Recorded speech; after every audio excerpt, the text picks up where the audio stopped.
trouve que ça résume beaucoup de choses. Ça veut dire que il n'y a pas que de la théorie, il faut aller voir. Voilà, ça veut dire plein de choses. D'accord. Ok, allez voir où vous investissez. Moi, ça me parle aussi pas mal. Ouais, voilà. Donc je trouvais celle-ci qui résumait un petit peu un petit peu cette activité immobilière. Ouais. Voilà.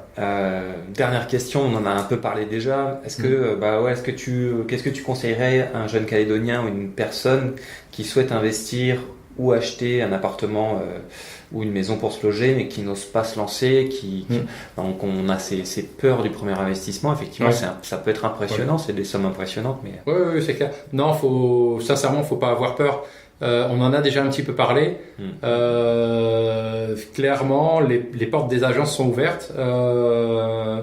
Le métier de banquier, il sert à ça aussi. On l'oublie un petit peu. C'est de pouvoir dire à une personne, oui, vous pouvez aller sur ce projet-là. Donc moi, j'invite les jeunes à préparer, ça clairement. Ouais. D'autant plus aujourd'hui parce que le niveau d'épargne est quand même assez bas. Mais on a des produits d'épargne aujourd'hui et on a tendance à les oublier qui donnent des droits après.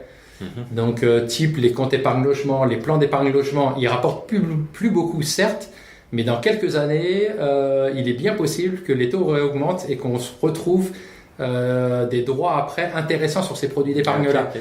Donc, on a tout intérêt. Moi, aujourd'hui, si j'étais jeune et pas encore propriétaire, je mettrais des sous sur un compte épargne logement et un plan d'épargne logement, clairement, parce que certes, la rémunération est la plus faible en ce moment, mais c'est les droits après les plus bas qui existent sur ces comptes d'épargne.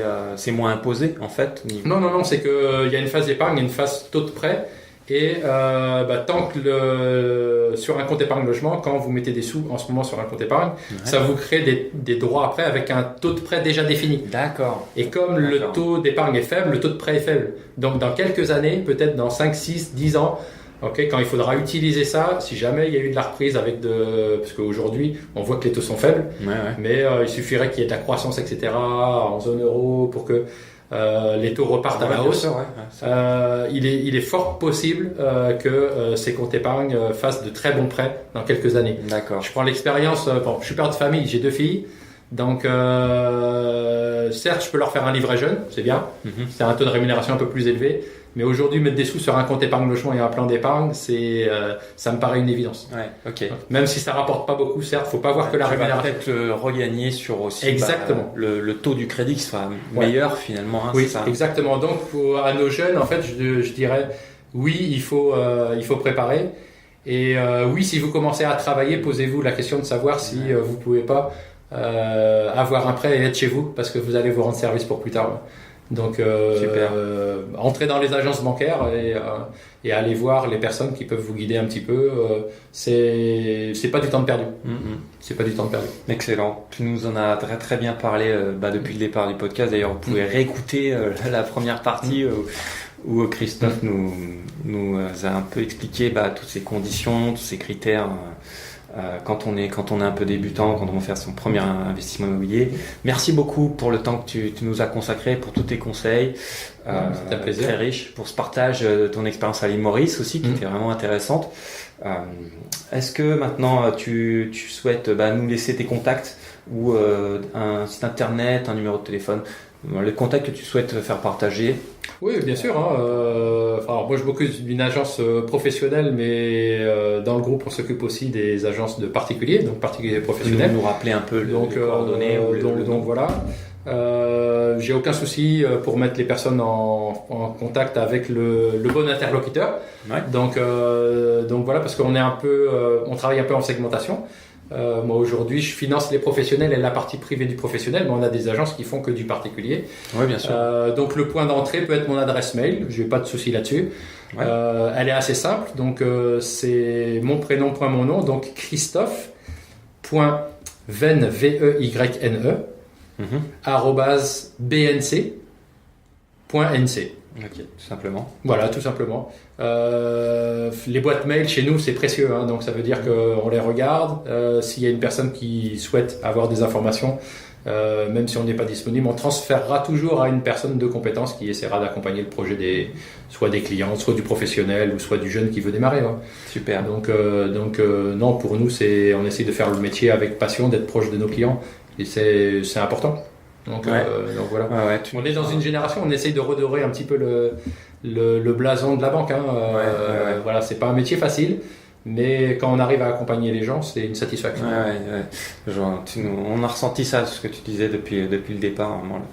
La partie accompagnement, vocation, tu as quand même après toi, à ton niveau, une reconnaissance aussi de ton métier, quoi. Et ce qu'il faut avoir en tête, c'est que les taux sont bas aujourd'hui. Ouais. Donc moi, je suis pas certain ce qui reste bas comme ça longtemps. Donc la BNC se porte bien. C'est une banque qui a les reins solides. Donc ça veut dire qu'on a quand même la possibilité d'accompagner plusieurs projets. Et je trouve que pour parler de l'immobilier, on a des offres qui sont bien positionnées. Et je vais parler juste d'un avantage dans ces cas-là, c'est l'avantage de pouvoir accompagner le client quand dans sa vie. Parfois, le salaire peut augmenter aussi. Ça veut dire qu'on paye une mensualité et nous, tous nos prêts sont modulables. Et alors je pense pas que c'est le cas de tous les établissements bancaires, mais juste un mot là-dessus. Donc déjà les taux sont bas, venez dans nos agences parce que ça a du sens en ce moment.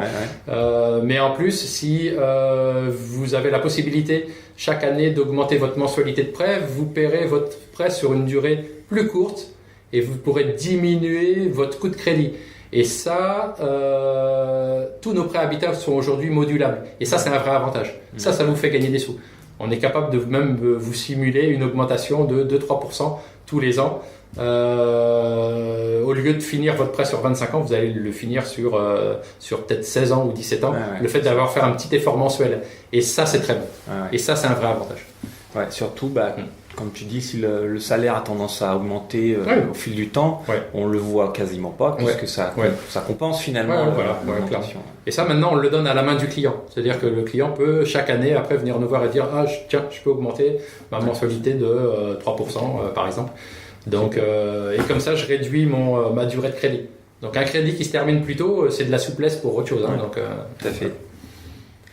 Merci encore pour c'était un plaisir. À bientôt sur ces sujets de l'immobilier qui sont passionnants et merci pour nous avoir partagé ta vision par rapport au secteur bancaire qui n'est pas forcément bien connu et qui vraiment on gagne à la faire partager et à aider les gens à réaliser leurs projets, quoi. Voilà. Si vous êtes encore là, c'est que vous avez sûrement apprécié cet épisode du podcast. Alors, puis-je vous demander un petit service? Laissez un commentaire sur iTunes. Cela aidera d'autres personnes comme vous à trouver le podcast et à être inspirés par des professionnels et entrepreneurs interviewés chaque semaine. Je vous dis merci pour votre écoute et à très vite pour un nouvel épisode du podcast Focus Immo Pacifique. Ciao.